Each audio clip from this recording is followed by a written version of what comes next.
Hello, Aquarius, Sun, Moon, Rising, and Venus signs. Kamusta po kayo? Sana po nasa mabuti kayong kalagayan. Welcome back po sa Star Tarot.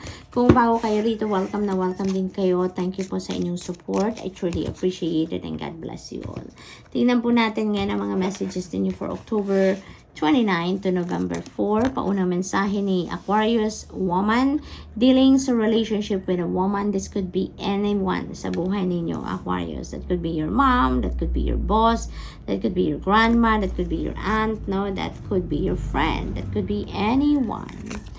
We have tankard in celebration, fun, and enjoyment. Maaaring si woman ang makakasama ninyo dito sa pagsa-celebrate for having fun at mag-enjoy kayo ng woman na to. Maaaring asawa nyo to or girlfriend or nililigawan, no? That could be anyone, Aquarius, na maaaring siya yung merong okasyon na isa-celebrate ninyo. Maaaring din ganun. Or you're going to celebrate something with her. Maaaring ganun din. Grapes and time to go out and have fun. Ayan. So, you know what, Aquarius? Chillin lang talaga kayo ngayon, no? Panahon para ngayon kayo ay mag-enjoy, no? Panahon para kayo ay mag-chill. Kaya, i-enjoy ninyo talaga yan. Take advantage of that. Pagkakataon nang sa gayon makapag-replenish naman kayo ng mga lost energy ninyo, no? So, we have Zeus. Ayan. So, chillin lang dapat talaga kayo ngayon, Aquarius. Alam mo, kung meron man kayong mga problema na pinagdadaanan, may mga challenges in life kayo na pinagdadaanan, it feels like to me that you are receiving, breakthroughs, or you may be receiving solutions na. Maaring mahanap na ninyo ngayon ang mga solutions sa problema ninyo, no? Makakalma na kayo ngayon. Abundance is coming your way. This could be abundance in money. Aquarius, maaring kaperahan ito, maaring may financial success dito na matanggap kayo at yun ang isa-celebrate ninyo, no? Maaring ganun ang ganap. So, congrats! What else? Change. Ayan, yung abundance na yan, yung pag-solve ninyo sa problema, that is going to create some changes sa buhay ninyo, Aquarius. And that's for the better. A change for the better. Maari din na yung change na to is related sa inyong money, career, and finances, no? Maaring mabago na talaga ng abundance energy na yan. Ang landscape ninyo, pangkaperahan, maaring maging abundant, prosperous, and financially successful na talaga ka ngayon at mababago na niyan ang mukha ng buhay ninyo, no? Lalong-lalo na sa kaperahan. Let the Spirit be your guide. Ayan. Parang yung si God na dito, nakikiusap sa inyo dito, na gawin mong gabay siya, di ba? So, let the Spirit be your guide. This is an invitation para sa inyo na payagan ninyo ang Spirit, si God, ang Panginoon, ang gumabay sa inyo sa inyong daily lives, Aquarius. What else? Take time out and bear spirit, brown bear spirit.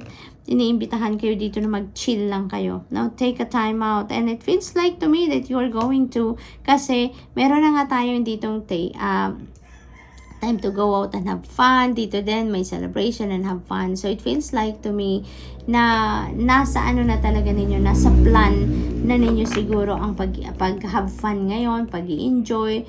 Maybe you're going to catch up with friends sa ngayon. So, maaaring may mga ganong sitwasyon. Kaya naman, magpapaka-relax talaga kayo ngayon. No? May pagkakataon kayo ngayon. Siguro may mga invitation kayo from your friends na lumabas, mag-party, no? Maaring may celebration, kaya you are definitely going for it, no? Time out nyo na din yan. So, what else? We have Spirit has a plan. Oh, that is so sweet, Aquarius, no? Tingnan ninyo yan.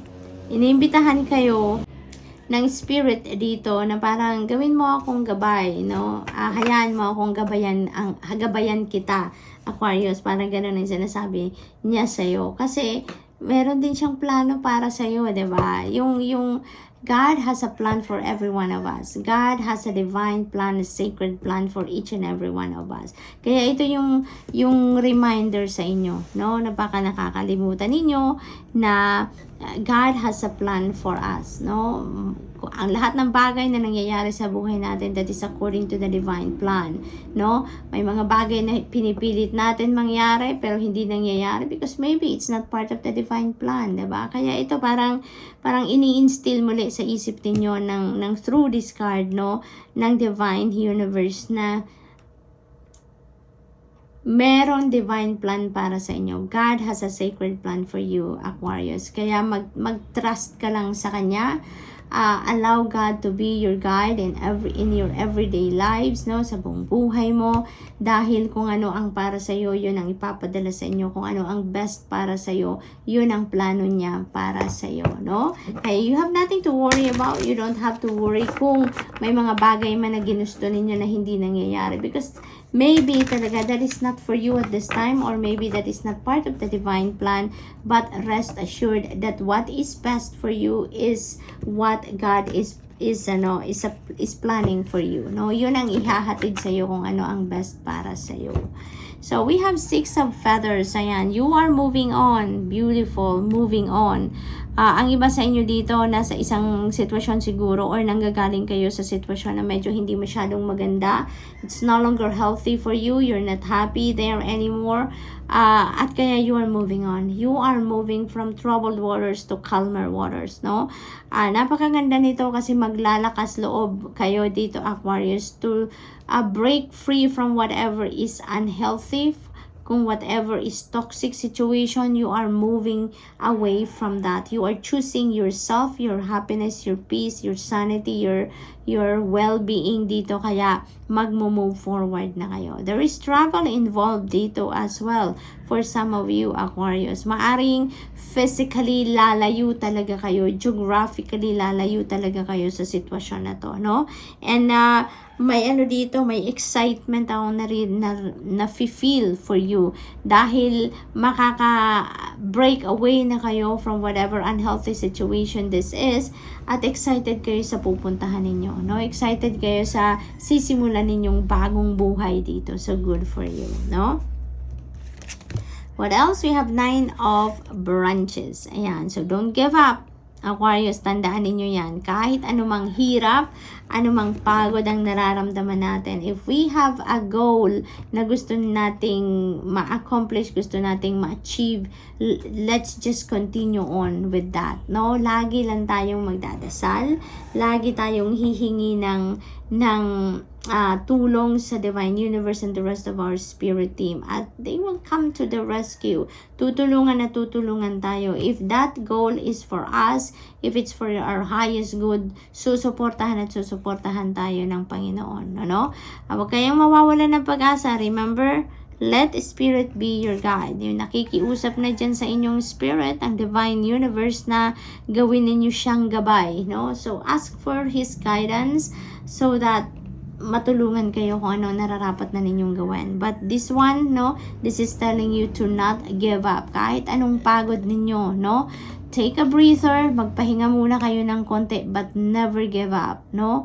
Magpahinga, mag-step back ka ng konti para makapag-recharge ka and continue on, no? Dahil malapit na, nasa 9 na tayo, next is 10, which is, yun na yung pinakahuli, yun na ang finish line ninyo. So, konting kembot na lang, Aquarius, kung ano man ang inyong tatrabahuan sa ngayon, ano man ang goal na gusto ninyong ma-achieve, konti na lang, one step away na lang kayo and you will be there, no? You are reaching the finish line na, isang kembot na lang at nandun na kayo. Kaya now is not the time to give up. Now is not the time para mas isayangin lahat ng effort, lahat ng oras na ginastos ninyo dyan, no? So, konting tiyaga na lang, and you will be there, okay?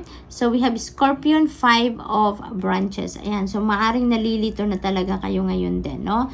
There is a situation siguro ngayon na medyo may gulo sa isip ninyo siguro dito, no? Or maybe gulo sa paligid ninyo, kaya siguro natitempt kayo na mag-give up na, because maybe there are people na na nagkakagulo na around you, no? Maaring they are fighting with each other, or may mga disagreement na with each other because maaring nag-aagawan sila din ng maaring kung ano man ang pinagtatrabahuan ninyo ngayon, maaring yun din ang gusto nila, no?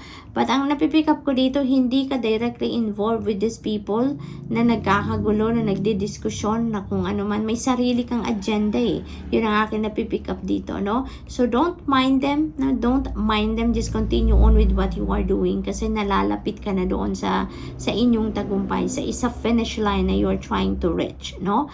Or maaari din ang iba sa inyo dito nalilito, no? If you are going to continue on or you're going to give up, no? So don't give up. Yun ang sinasabi ng card na to sa inyo, Aquarius. So that's all I have for you for the week. I hope nakatulong ang mga mensaheng ito in some way. Thank you for watching. Love and light. Namaste.